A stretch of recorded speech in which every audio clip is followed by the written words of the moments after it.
Hey guys, welcome back to the channel. This is part 4 of the Arlo camera series, and this is the second generation version. So, as you all know, I did 3 other parts of this video, the unboxing, the setup, and the mounting. Today I'm going to do a video where I'm doing a 7-month review of this camera. So, as you can see on the screen, here's the camera. So I'm going to review my likes and dislikes with this camera, and I'm going to explain why I sold the cameras and I upgraded to another Arlo camera to replace this one that I got rid of. So I'd say the likes is the price. I had the HD version, so the ones I bought was around Black Friday, and I bought them from Walmart, and they was like $30 a piece. So really affordable, really cheap price for the HD version. The second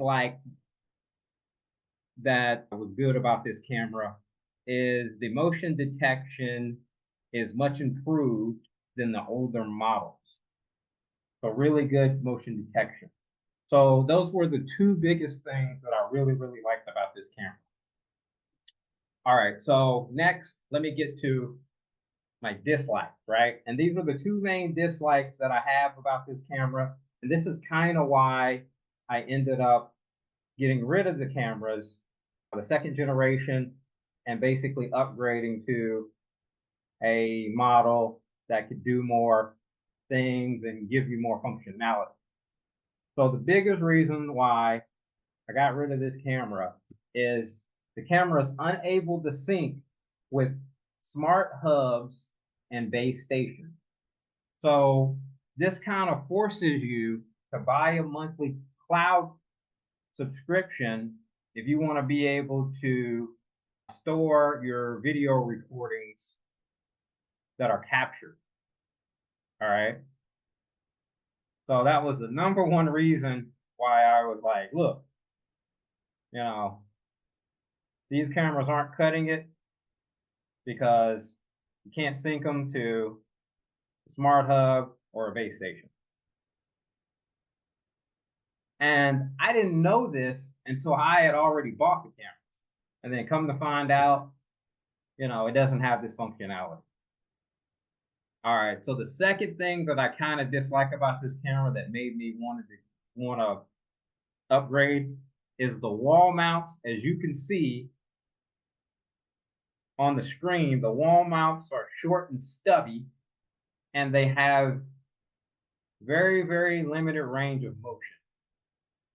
So yeah, just kind of a pain to kind of move the camera around into certain positions, you know. So I don't know what they were thinking on that. Yeah, but I guess it's cheaper to make the short and stubby ones, and they're all plastic. So that's the only reason why I can think why they're made that type of wall mount. So yeah, so that's pretty much it, guys. That's my review. Like I said in the beginning of the video, I ended up getting rid of the 3 cameras and upgrading to better cameras, ones that has the functionality to be able to sync to a smart hub or a base station, so I wouldn't have to pay for the cloud subscription. Anyways, guys, that's the end of the video. Thanks again for tuning in, and you have a nice day. Appreciate it.